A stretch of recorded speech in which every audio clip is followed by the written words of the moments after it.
Dear all, welcome again. और आपका ये सब्जेक्ट है कॉर्पोरेट अकाउंटिंग। कॉर्पोरेट अकाउंटिंग में हम कर रहे हैं valuation of goodwill. Valuation of goodwill के हमारे पहले जो कि लेक्चर्स हुए हैं, हम उसमें गुडविल की वैल्यूएशन के डिफरेंट मेथड्स कर चुके हैं। नेक्स्ट हमारा वैल्यूएशन ऑफ गुडविल में मेथड आता है, ये है कैपिटलाइजेशन मेथड। कैपिटलाइजेशन मेथड देखिए, ये जो मेथड है इसमें हमें जब गुडविल का कैलकुलेशन करना है वो हम दो टाइप से कर सकते हैं, टू वेज हम अप्लाई कर सकते हैं। लेकिन टू वेज में हमारे कौन से मेथड है? Capitalisation of super profit method and capitalisation of average profit method. Capitalisation of super profit method और capitalisation of average profit method, ये दो ऐसे मेथड्स पे हमें करना है जो मेथड्स आप ऑलरेडी कर चुके हैं, जिन्हें आप पिछले लेक्चर्स में पढ़ चुके हैं। तो सुपर प्रॉफिट मेथड के बेस पे देखिए कैसे हम गुडविल का कैलकुलेशन करते हैं अंडर कैपिटलाइजेशन मेथड। ठीक है, so capitalisation of super profit method ये दो स्टेप में होगा। तो फर्स्ट स्टेप है calculate super profit according to the super profit method. Simple है कि जो हमने सुपर प्रॉफिट मेथड किया है उसके अकॉर्डिंग सबसे पहले हमें सुपर प्रॉफिट कैलकुलेट करना है। And step two goodwill. Goodwill कैसे कैलकुलेट करेंगे? Goodwill is equal to super profit, जो कि हमने फर्स्ट स्टेप में कैलकुलेट की है, super profit into 100 divided by normal rate of return. Normal rate of return क्या है? जो कि हमें क्वेश्चन में गिवन होगा। तो इसके बेस पे हम एज गुडविल का कैलकुलेशन कर सकते हैं। सेकेंड आता है capitalisation of average profit method. Average profit method के बेस पे जब हम करेंगे तो there are four steps. Four steps में पहला है step number one. Step number one में देखिए calculate average profit after tax as per average profit method. ये मेथड भी हम कर चुके हैं।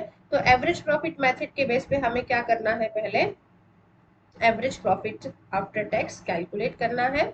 सेकेंड स्टेप में calculate capitalised value of average profit as under. कि फर्स्ट स्टेप में जो हमारा एवरेज प्रॉफिट आया है, एवरेज प्रॉफिट हम किसे कहते हैं? जो कि कंपनी एक्चुअल में अर्न कर रही होती है, वो प्रॉफिट जो कि कंपनी एक्चुअल में अर्न करती है। तो स्टेप टू में हम देखते हैं capitalised value of average profit का क्या मतलब है। कि कंपनी जो एवरेज प्रॉफिट अर्न कर रही है, ठीक है, वो प्रॉफिट अर्न करने के लिए उस कंपनी में कितना कैपिटल लगा होना चाहिए। यानी कि उस प्रॉफिट्स को कमाने के लिए उस कितनी पूंजी की आवश्यकता होगी। और ये किसके बेस पे? जो कि उसका नॉर्मल रेट है। उस इंडस्ट्री में जो नॉर्मल रेट चल रहा है, उस नॉर्मल रेट से अगर कंपनी इतना एवरेज प्रॉफिट अर्न कर रही है, तो ये अर्न करने के लिए कितनी कैपिटल की रिक्वायरमेंट होनी चाहिए। ठीक है, तो capitalised value of average profit is equal to, capitalised value का मतलब है कि कितना कैपिटल लगा होना चाहिए, कि ये प्रॉफिट अर्न करने के लिए कितना पूंजीकरण होना चाहिए। एवरेज प्रॉफिट ये जो हमने फर्स्ट स्टेप पे कैलकुलेट किया, average profit after tax into 100 divided by normal rate. तो ये आ गया capitalise value of average profit. Then third step पे हमें क्या करना है? Calculate average capital employed as calculated in the super profit method. तो सुपर प्रॉफिट मेथड में हमने एवरेज कैपिटल एम्प्लॉयड का कैलकुलेशन किया था, उसके अकॉर्डिंग हमें यहाँ पर एवरेज कैपिटल एम्प्लॉयड कैलकुलेट करना है। ठीक है, तो यहाँ पर जब हम एवरेज कैपिटल एम्प्लॉयड कैलकुलेट करेंगे तो इसका क्या मतलब है? कि ये सेकेंड स्टेप में तो हमने किया कि कंपनी जो प्रॉफिट अर्न कर रही है, वो प्रॉफिट अर्न करने के लिए उसको कितना कैपिटल लगाना चाहिए। और थर्ड पे हमने कैलकुलेट किया कि उसका एक्चुअल में कितना कैपिटल लगा हुआ है। ठीक है, ये है capitalise value of average profit की, ये एवरेज प्रॉफिट अर्न करने के लिए कितनी कैपिटल होनी चाहिए। और थर्ड स्टेप में है कि उसका एक्चुअल में कितना कैपिटल लगा हुआ है। तो इन दोनों को जब हम कंपेयर करेंगे, capitalise value of average profit की, कंपनी वो प्रॉफिट अर्न करने के लिए उसकी कैपिटल कितनी होनी चाहिए, माइनस एवरेज कैपिटल एम्प्लॉयड जो एक्चुअल में कंपनी ने लगाई है। तो कंपनी ने कम कैपिटल लगाई है, तो कम कैपिटल के ऊपर कंपनी उतना ही प्रॉफिट अर्न कर रही है जितना कि वो ज्यादा कैपिटल लगा के करती। तो इसका मतलब वो किस लिए कर रही है? That is because of goodwill, and that is the value of goodwill. तो ये कॉन्सेप्ट, ये मेथड हमें और अच्छे से समझ आएगा जब हम इसके फर्दर प्रैक्टिकल क्वेश्चंस करेंगे। तो अभी हम नेक्स्ट स्लाइड्स में क्वेश्चंस भी अभी इसके करते हैं। तो उससे पहले एक छोटा सा यहाँ पर पॉइंट है जो कि याद रखने वाला है। द यूज ऑफ एवरेज और actual capital employed will depend on the rate of return which is mentioned in the question. If rate is on actual capital employed then actual capital employed will be used for the purpose of otherwise average capital employed. कि आपको actual capital employed लेना है या average capital employed लेना है, तो जो भी आपको क्वेश्चन में गिवन होगा उसके बेस पे आपने उसको मेथड को अप्लाई करना है। तो देखते हैं हम अपना क्वेश्चन कैपिटलाइजेशन मेथड के बेस पे। नेक्स्ट हमारा आता है इलस्ट्रेशन 9। इलस्ट्रेशन 9 में देखिए, from the following you are required to calculate the value of goodwill by capitalisation method. Capitalisation method में आपको इंफॉर्मेशन क्या दिया है? First, capitalisation of actual average profit. इस मेथड में करना है आपको एवरेज प्रॉफिट मेथड के बेस पे capitalisation of super profit. Actual average profit आपको कितना दिया है? 60,000।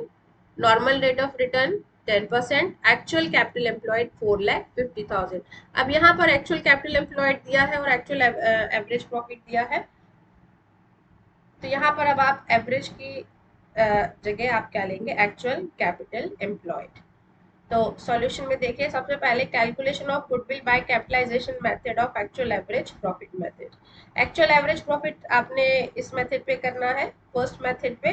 फर्स्ट मेथड में आप देखिए स्टेप 2 है आपके पास। पहले तो calculation of capitalised value of average profit, कि जो कंपनी प्रॉफिट अर्न कर रही है उसकी कैपिटलाइज्ड वैल्यू कितनी है। कंपनी कितना प्रॉफिट अर्न कर रही है? 60,000। Average profit into 100 divided by normal rate of return. तो capitalised value of average profit is equal to, average profit company earn कर रही है 60,000, 100 बाय 10 मींस 6 लाख। तो 60,000 प्रॉफिट अगर कंपनी 10% से अर्न कर रही है उस इंडस्ट्री में, तो कितना कैपिटल लगा होना चाहिए? 6 लाख। ठीक है, so this is the capitalise value of average profit. लेकिन एक्चुअल में कंपनी ने लगाया कितना है कैपिटल? 4,50,000। तो जो प्रॉफिट उसको 6 लाख पे कमाना चाहिए था, वो प्रॉफिट कंपनी कितने पे कमा रही है? 4,50,000 रुपए पे। तो इसका मतलब वो कम कैपिटल के ऊपर ज्यादा कैपिटल वाला प्रॉफिट अर्न कर रही है। और वो क्यों कर रही है? That is because of the goodwill and that is the value of goodwill. So capitalise value of average profit अभी आपको बताया मैंने 6 लाख आ गया। तो यहाँ पे गुडविल का वैल्यूएशन कैसे होगा? Calculation of goodwill is equal to capitalised value of average profit. कितना? 60,000 कमाने के लिए 6 लाख लगा होना चाहिए, लेकिन कंपनी ने लगाया कितना है? Minus actual capital employed. Actual कितना लगा है? 4,50,000। तो गुडविल की वैल्यू कितनी हुई? 1,50,000 रुपीज, 1,50,000। नेक्स्ट हम देखते हैं on the basis of super profit method. Super profit method में सबसे पहले हमें क्या चाहिए? दो प्रॉफिट्स हमें चाहिए होते हैं। एक हमें चाहिए होता है एवरेज, एक्चुअल एवरेज प्रॉफिट, और एक चाहिए होता है नॉर्मल प्रॉफिट। तो नॉर्मल प्रॉफिट देखते हैं सबसे पहले। Calculation of normal profit. Normal profits कैसे कैलकुलेट करते हैं? Actual capital employed. अब यहाँ पर हम एवरेज नहीं ले रहे। क्यों नहीं ले रहे? क्योंकि क्वेश्चन में हमें गिवन नहीं है। वो जो मैंने अभी आपको एक पॉइंट बताया था, नोट जो था, वो यही है कि क्वेश्चन में जैसे भी इंफॉर्मेशन आपको गिवन है, तो वैसे तो हम फॉर्मूला में नॉर्मल प्रॉफिट्स जब कैलकुलेट करते हैं तो यहाँ पर एवरेज कैपिटल एम्प्लॉयड लेते हैं, but we are not taking here. क्यों? क्योंकि हमें ऐसी इंफॉर्मेशन क्वेश्चन में गिवन नहीं है। क्लियर? तो हम क्वेश्चन की स्टेटमेंट के अकॉर्डिंग ही उसका सॉल्यूशन करेंगे। तो actual capital employed into normal rate of return divided by 100। Company ने कितना कैपिटल लगाया है? 4,50,000 और 10% का रिटर्न मिलता है डिवाइडेड बाय 100। तो कंपनी अगर 4,50,000 की कैपिटल लगाती है और 10% से उस इंडस्ट्री में रिटर्न मिलता है, तो कंपनी को नॉर्मली कितना प्रॉफिट होना चाहिए? 45,000। लेकिन एक्चुअल में कंपनी को हो कितना रहा है?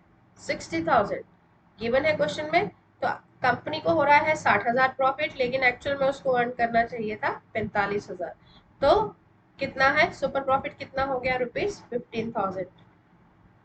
Average profit minus normal profit. तो गुडविल का कैलकुलेशन कैसे होगा यहाँ पर, super profit into 100 bye normal rate. Super profit है 15,000 इंटू 100, नॉर्मल रेट इज 10%। तो आपके पास गुडविल की वैल्यू कितनी आई है, rupees 1,50,000। So this is the value of goodwill according to the capitalisation of super profit method. ठीक है, नेक्स्ट करते हैं अब हम हमारा नेक्स्ट इलस्ट्रेशन है इलस्ट्रेशन 10। इसमें देखिए, X limited is desirous of selling its business to another company. It has earn in the past an average profit of rupees 1,60,000 per annum.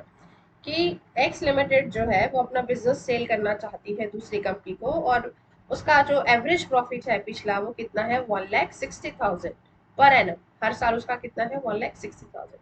It is considered that such average profit fairly represents the profit likely to be earned in the future, except that तो ये माना जा रहा है कि यही company आने वाले सालों में या फ्यूचर में प्रॉफिट अर्न करेगी, लेकिन कुछ चीजें हैं, एक्सेप्ट दैट, कुछ ऐसी कंडीशंस हैं। क्या, वो देखते हैं। Number 1, director fees rupees 12,000 per annum charged against such profits will not be payable by the purchasing company whose existing board can easily cope with the administrative work। तो directors की fees थी, x limited में directors को fees देते थे 12,000 per annum हर साल, जो कि प्रॉफिट्स में से चार्ज की जाती थी। प्रॉफिट्स में से चार्ज करने का मतलब है कि हर साल 12,000 से प्रॉफिट कम हो रहा था। ठीक है, लेकिन अब ये डायरेक्टर की फीस जो है, अब ये जो नई कंपनी उसको खरीदेगी, परचेजिंग कंपनी, उसका बोर्ड ही उसको मैनेज करेगा, उस एडमिनिस्ट्रेटिव वर्क को बोर्ड ही मैनेज करेगा, जो एग्जिस्टिंग बोर्ड है। ठीक है, परचेजिंग कंपनी का जो एग्जिस्टिंग बोर्ड है वही मैनेज करेगा। तो उन्हें अलग से वो डायरेक्टर्स रखने की जरूरत नहीं है जिनको वो 12,000 पर एनम फीस दे रहे थे।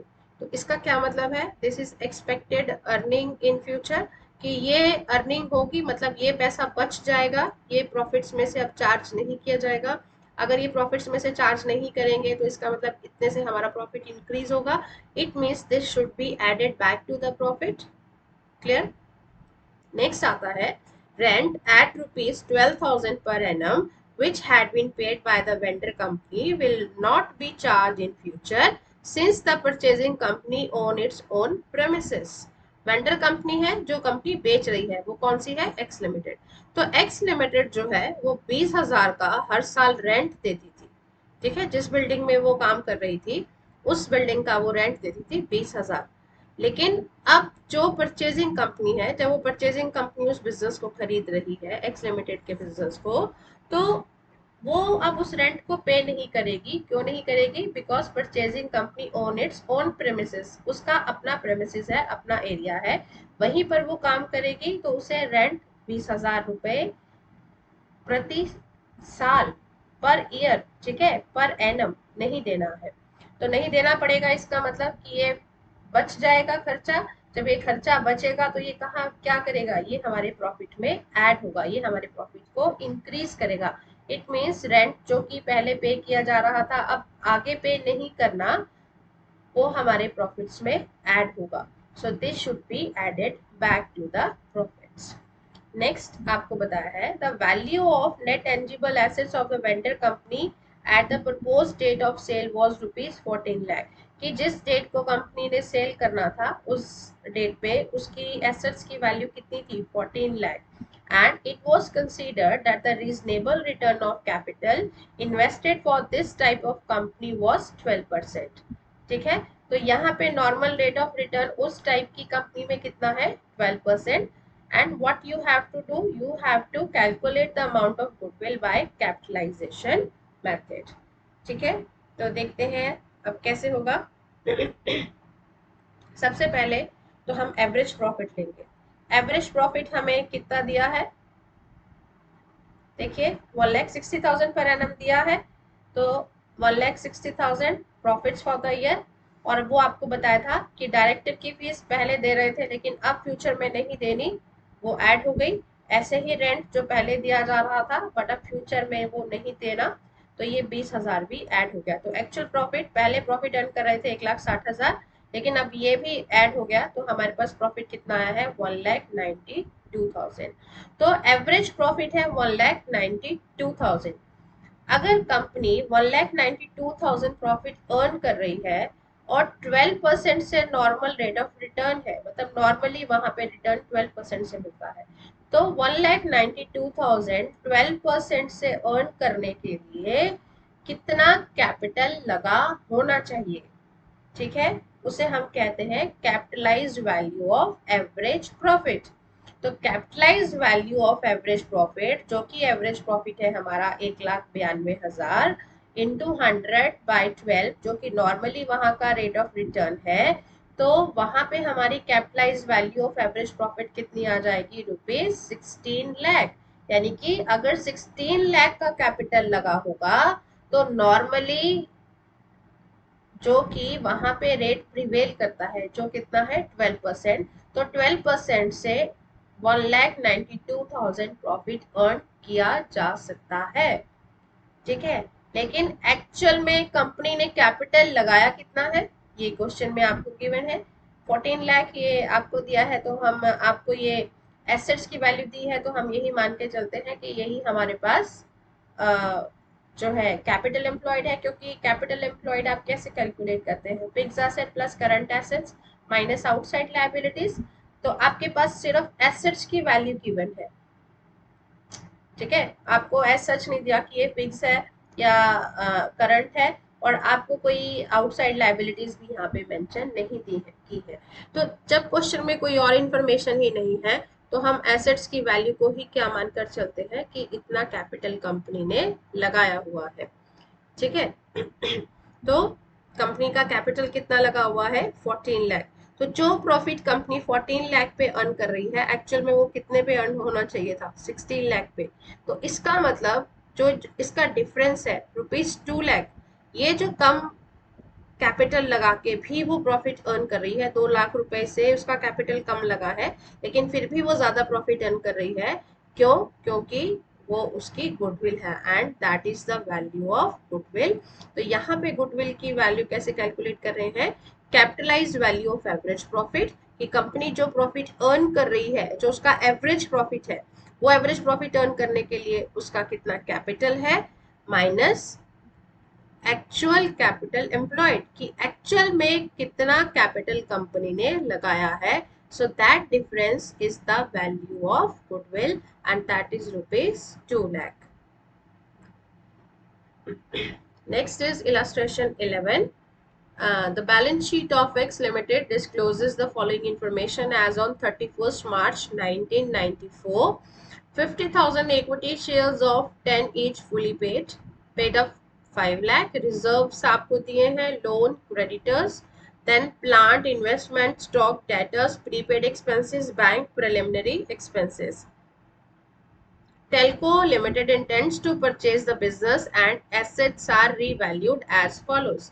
तो एक्स लिमिटेड ने अपनी इंफॉर्मेशन दी है 31 मार्च 94 को, और टेल्को लिमिटेड ने उसके बिजनेस को परचेज करना है, लेकिन उसके एसेट्स को जब रीवैल्यू किया तो रीवैल्यू करके क्या वैल्यू आती है प्लांट की, देखिए बिल्डिंग प्लांट की हमारी बैलेंस शीट में लिखी है ₹4 लाख, लेकिन एक्चुअल में कितनी है, रीवैल्यू करके आई है 3 लाख, मीन्स उसका मार्केट वैल्यू, ठीक है। और जब हम गुडविल की कैलकुलेशन के लिए एसेट्स को लेते हैं, आपको याद होगा, तो वहां पर हम इन्वेस्टमेंट्स को इंक्लूड नहीं करते, क्योंकि इन्वेस्टमेंट्स जो है ये आउटसाइड होती है और outside investments are not included, ये हमें नहीं लेना। Then we take stock. Stock का ₹2 लाख बैलेंस शीट में है, लेकिन वैसे आपको मार्केट वैल्यू कितनी बताई है 2,40,000, तो हम स्टॉक की वैल्यू कितनी लेंगे 2,40,000। प्रीपेड एक्सपेंसेस नील, प्रीपेड एक्सपेंसेस यहाँ दिए हैं 5,000, लेकिन यहाँ पे नील है तो हम यहाँ पर नहीं लेंगे। 5% provision for doubtful debts is deemed necessary. तो प्रोविजन जो है 5% हमें डेटर्स का बनाना है। डेटर्स कितने हैं हमारे 1,20,000 के, 1,20,000 का 5% कितना होगा 1,20,000 इंटू 5 डिवाइडेड बाई 100, तो ये आपका आ जाएगा 6,000, ठीक है। Debtors 1,20,000 minus provision on doubtful debts 6,000 तो हमारे पास डेटर्स कितने आएंगे 1,14,000, 1,14,000। ठीक है, तो ये हमारे पास आ जाएंगी एसेट्स की वैल्यू। एक बैंक का दिया है, ये आ जाएगा, बैंक का एसेट्स आ जाएगा। प्रिलिमिनरी एक्सपेंसेस हम नहीं लेंगे, क्यों नहीं लेंगे, because it is the fictitious asset. तो गुडविल की कैलकुलेशन के लिए आपको जो शुरू में दो तीन चीजें बताई थी कि इन्वेस्टमेंट्स को नहीं लेना, अगर गुडविल गिवन है उसको नहीं लेना, और फिक्टिशियस एसेट्स को भी इंक्लूड नहीं करना। ठीक है, then the profits of the firm for the past 4 years, पिछले 4 सालों के प्रॉफिट दिए हैं 91, 92, 93, 94 के, ये 4 सालों के प्रॉफिट है। इन 4 सालों के प्रॉफिट के बेस पे आपको एवरेज प्रॉफिट कैलकुलेट करना है। And this profit include income from investment of ₹4,000 each year. तो हर साल के प्रॉफिट में 4,000 रुपए ऐसे इनकम में इंक्लूड है, इन प्रॉफिट्स में इंक्लूड है, जो किससे है, इन्वेस्टमेंट से। इन्वेस्टमेंट की से हुई इनकम इन प्रॉफिट्स में एडिड है। ठीक है, तो फिर से मैं बता रही हूँ, जब हमने एसेट्स में इन्वेस्टमेंट को इंक्लूड नहीं किया, तो प्रॉफिट्स में हम इन्वेस्टमेंट के ऊपर हुई इनकम को भी इंक्लूड नहीं करते। और जब ये इसमें एडिड है, तो इसका हमें क्या करना है, हम इसको इसमें से माइनस करेंगे। ठीक है, हर साल के प्रॉफिट में से जब हमने एवरेज प्रॉफिट कैलकुलेट करना है 4 साल के प्रॉफिट्स के बेस पे, तो हर साल के प्रॉफिट में से हमें इनकम फ्रॉम इन्वेस्टमेंट जो कितना है ₹4,000, उसको लेस करना है। Clear? Calculate the value of goodwill according to the capitalisation method if the normal rate of return is 14%। तो नॉर्मल रेट ऑफ रिटर्न आपको बताया है 14%। तो चलिए अब इसका सॉल्यूशन करते हैं, इस क्वेश्चन को समझते हैं। सबसे पहले आता है हमें क्या लेना है, कैलकुलेशन ऑफ कैपिटल एम्प्लॉयड। ठीक है, यहाँ पे अब हम एवरेज कैपिटल एम्प्लॉयड ले सकते हैं, क्योंकि हमें सारी इंफॉर्मेशन गिवन है। तो एवरेज कैपिटल एम्प्लॉयड लेने के लिए सबसे पहले हमें क्या करना पड़ेगा, कैपिटल एम्प्लॉयड कैलकुलेट करना है। तो कैपिटल एम्प्लॉयड का सिंपल फॉर्मूला है fix asset plus current assets minus outside liabilities. Fix assets में प्लांट एंड मशीनरी की वैल्यू अभी मैंने आपको बताई, जो कि इंफॉर्मेशन में गिवन है ₹3 लाख। स्टॉक की भी हमारे पास इंफॉर्मेशन में गिवन है 2,40,000। डेटर्स हमारे पास 1,20,000 के थे, लेकिन हमने 6,000 का अगर प्रोविजन लगा दिया डाउटफुल डेट्स का, तो हमारे पास रिमेनिंग डेटर्स कितने आएंगे 1,14,000। ऐसे ही बैंक हमारे पास एज सच है, और एक प्रीपेड एक्सपेंसेस नील हो गए थे, और प्रिलिमिनरी एक्सपेंसेस हमने नहीं लेने हैं। तो ये आपको समझ आ गया होगा। Minus outside liabilities, outside liabilities कौन सी है, दो है हमारे पास, एक लोन है और एक क्रेडिटर्स है। ठीक है, लोन को भी माइनस कर देंगे 1 लाख, और क्रेडिटर्स को भी माइनस कर देंगे। तो कैपिटल एम्प्लॉयड कितना आ गया 5,71,000। तो कैपिटल एम्प्लॉयड है 5,71,000। अब हमें लेना है current years profit after tax. Current year का प्रॉफिट आफ्टर टैक्स कैसे लेंगे, आपको देखिए करंट ईयर का प्रॉफिट गिवन है क्वेश्चन में। करंट ईयर कौन सा है 94, 94 की बैलेंस शीट है, और 94 का प्रॉफिट कितना दिया है ₹1 लाख। ठीक है, तो 1 लाख आपको ये प्रॉफिट है। तो current years profit before tax कितना है 1 lakh. Income from investment, investment की इनकम इसमें एडेड है, वो हमें माइनस कर देनी है 4,000। और इस साल की प्रॉफिट में से हमने ये डेटर्स का प्रोविजन भी बनाया है। जब हम डेटर्स का प्रोविजन बनाते हैं, वो भी हम प्रॉफिट्स में से लेस कर देते हैं। पहले बना नहीं हुआ था, लेकिन अब बनाया है, तो उससे हमारे प्रॉफिट कम हो जाएंगे। तो हमें ये प्रॉफिट्स में से लेस करना है, provision for doubtful debt. Actual profit before tax, ये सारी एडजस्टमेंट देखिए 1 लाख का प्रॉफिट था, और 10,000 हमने माइनस कर दिए, ये आ गया हमारे पास 90,000। ये आया है बिफोर टैक्स। आफ्टर टैक्स लेना है, लेकिन टैक्स रेट क्वेश्चन में कुछ भी गिवन नहीं है टैक्स के बारे में, तो कुछ भी हमने नहीं किया, निल हो गया। तो current year profit after tax कितना आया है 90,000। ठीक है, अब हमें क्या करना है, average capital employed. Average capital employed calculate करने का फॉर्मूला क्या है, capital employed minus half of the current years profit after tax. तो आपने टोटल कैपिटल एम्प्लॉयड कितना कैलकुलेट किया 5,71,000। करंट ईयर का प्रॉफिट था 90,000, उसका हाफ कर देंगे मींस 45,000।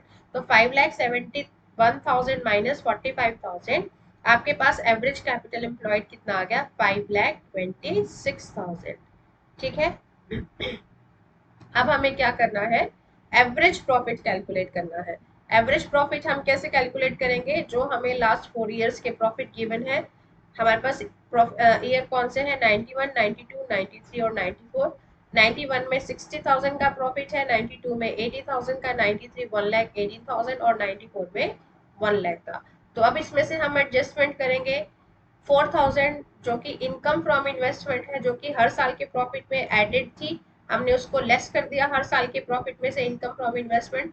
और जो हमारा करंट ईयर का प्रॉफिट था उसमें से हमने प्रोविजन जो कि डाउटफुल डेटर्स के लिए बनाया था वो भी हमने लेस कर दिया, तो ये आ गया 90,000। और ये सारा एडजस्टमेंट करने के बाद हमारे पास टोटल प्रॉफिट आता है 3,36,000। लेकिन 3,36,000 टोटल प्रॉफिट है, एवरेज प्रॉफिट के लिए क्या करते हैं, divided by number of years. तो नंबर ऑफ ईयर्स कितने हैं, 4। 3,36,000 डिवाइडेड बाय 4, एवरेज प्रॉफिट आ गया ₹84,000। ठीक है। तो calculation of capitalise value of average profit, again वही कॉन्सेप्ट है जो मैं आपको बार बार समझाने की कोशिश कर रही हूँ कि कंपनी के अंदर 84,000 का प्रॉफिट हो रहा है, एवरेज प्रॉफिट कंपनी का 84,000 है और 14% से नॉर्मल रेट ऑफ रिटर्न है। तो अगर 84,000 14% से कंपनी अर्न कर रही है तो उसके लिए कितना कैपिटल लगा होना चाहिए, means capitalised value of average profit. जो कंपनी एवरेज प्रॉफिट अर्न कर रही है और अगर वो 14% से जो कि नॉर्मल रेट है उससे अर्न करती है तो उसमें कितना कैपिटल होना चाहिए, ₹6 लाख। फॉर्मूला समझ आया, average profit into 100 bye normal rate, ये 6 लाख। तो 6 लाख लगा होना चाहिए, ठीक है। लेकिन कंपनी 84,000 का प्रॉफिट 6 लाख पे नहीं अर्न कर रही, कंपनी ने कितना कैपिटल लगाया है, 5,26,000। एवरेज कैपिटल एम्प्लॉयड कितना है, जो अभी हमने पहले कैलकुलेट किया था, 5,26,000। तो जो प्रॉफिट उसको 6 लाख पे होना चाहिए था वो प्रॉफिट कंपनी कितने पे अर्न कर रही है, 5,26,000 पे। और जो इसका डिफरेंस है that is the value of goodwill, क्योंकि वो कंपनी, ये जो डिफरेंस आया है कैपिटल का और इस कैपिटल के डिफरेंस पे कंपनी सेम अमाउंट का प्रॉफिट अर्न कर रही है जो कि ज्यादा कैपिटल लगा के करती, that is because the value of goodwill. ठीक है। तो यही डिफरेंस जो है इसको हम कहते हैं गुडविल की वैल्यू। क्लियर। नेक्स्ट है illustration 12। The balance sheet of X Limited discloses the following information as on 31st March 2009. Equity and liabilities आपको बताया है। शेयर कैपिटल में 30,000 equity share of 10 each fully paid up. Capital reserve, creditors, provision for tax, profit and loss, provision for tax दिया है 55,000, profit and loss का 26,000। इसी तरीके से एसेट्स दी है, goodwill, land and building, plant and machinery, stock, debtors, provision दिया है फिर इसका, और फिर दिया है cash. Then calculate the goodwill on the basis of capitalization of average actual profit on the basis of the following information. The reasonable return of average capital employed invested in the same class of business done by the company is 12%, means the normal rate of return is 12%, the rate of tax is 50%। तो tax का rate कितना है, 50% है। तो चलिए question करते हैं। सबसे पहले हमें क्या चाहिए, कैपिटल एम्प्लॉयड। कैपिटल एम्प्लॉयड क्यों चाहिए, क्योंकि हमें क्या लेना है, एवरेज कैपिटल एम्प्लॉयड। और एवरेज कैपिटल एम्प्लॉयड के लिए हमें दो चीजों की रिक्वायरमेंट होती है, एक कैपिटल एम्प्लॉयड और दूसरा current years profit after tax. तो सबसे पहले हम लेते हैं कैपिटल एम्प्लॉयड। कैपिटल एम्प्लॉयड का फॉर्मूला क्या है, fix asset plus current assets minus outside liabilities. तो फिक्स एसेट्स हमें क्या क्या दी है, गुडविल है एक, गुडविल आपको बताया था हमने यहाँ पर इंक्लूड नहीं करनी है, इसको इग्नोर करना है, गुडविल को नहीं लेना। लैंड एंड बिल्डिंग दी है 1,75,000 की, प्लांट एंड मशीनरी 90,000, स्टॉक दिया है 1,15,000 का, डेटर्स दिए हैं प्रोविजन के बाद 95,000 के, और कैश है 7,000 का। तो ये हमारे पास आ गई assets, current assets, fix assets plus current assets minus outside liabilities. ठीक है। आउटसाइड लायबिलिटीज में देखिए क्रेडिटर्स है 71,000 के, और प्रोविजन फॉर टैक्स, टैक्स किसको देना है, गवर्नमेंट को देना है, तो ये भी हमारा क्या है, आउटसाइड लायबिलिटी है।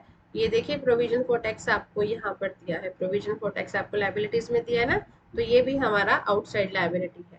इसको हमने माइनस किया तो हमारे पास कैपिटल एम्प्लॉयड कितना आ गया, 3,56,000।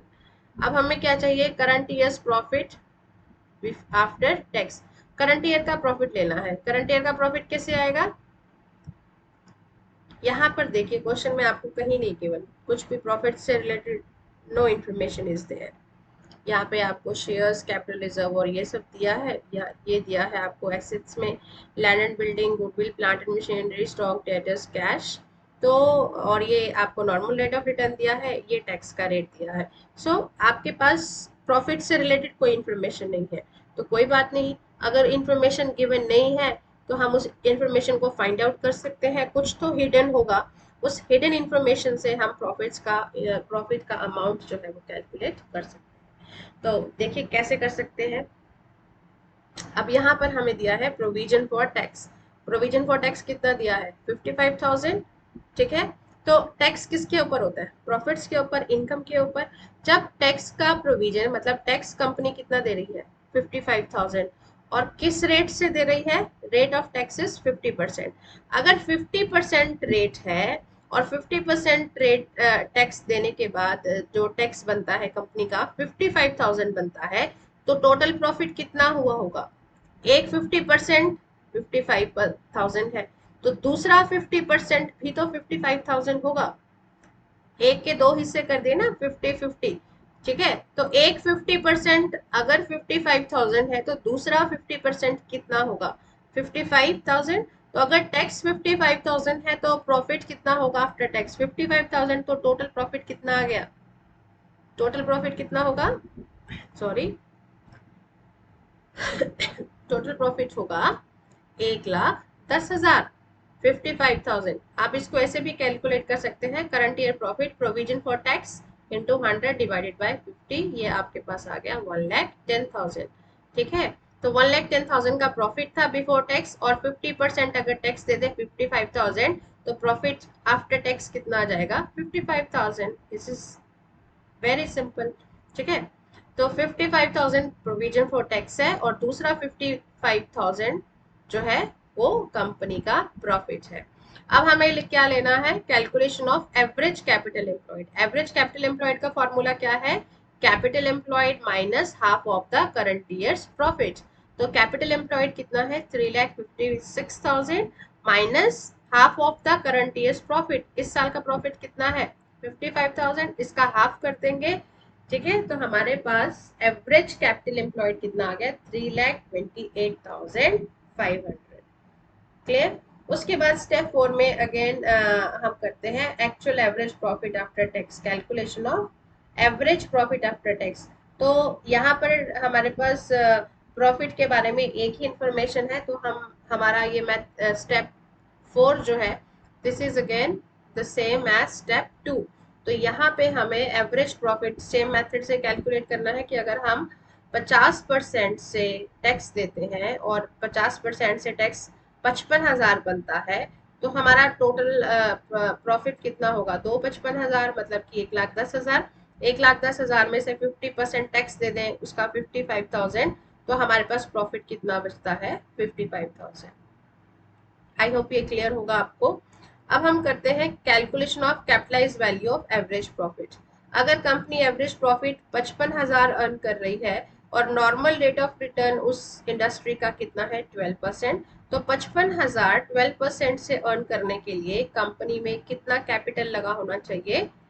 55,000 इंटू 100 डिवाइडेड बाई 12, 4,58,333 अप्रॉक्स। ठीक है, 4,58,333 लगा होना चाहिए। क्लियर? अब गुडविल का कैलकुलेशन करना है। Goodwill is equal to capitalise value of average profit. Capitalise value की कंपनी जो प्रॉफिट अर्न कर रही है 55,000 का और 12% से, तो उसमें कैपिटल कंपनी में लगा कितना होना चाहिए था? 4,58,333 माइनस एवरेज कैपिटल एम्प्लॉयड जो कि कंपनी में एक्चुअल में लगा है। एवरेज कितना लगाया उसने? 3,28,500। तो एवरेज कम लगा है, तो इसका मतलब कंपनी कम कैपिटल लगा के भी ज्यादा प्रॉफिट अर्न कर रही है। This is because of the goodwill, or this is the value of goodwill. So goodwill is equal to capitalized value of average profit minus average capital employed 4,58,333 minus 3,28,500. This is equal to 1,29,833. Clear? So this is the value of goodwill. तो ये जो हमने अभी questions किए हैं, practical questions, ये हमारे किस मेथड पे बेस्ड है? Capitalisation method. और कैपिटलाइजेशन मेथड हमें दो प्रॉफिट्स के बेस पे ही कैलकुलेट करना है। एक है एवरेज प्रॉफिट मेथड और दूसरा है super profit method. I hope ये आपको क्लियर होगा। आप इसका रिवीजन करिए अच्छे से। So that's all for this lecture. Thank you so much.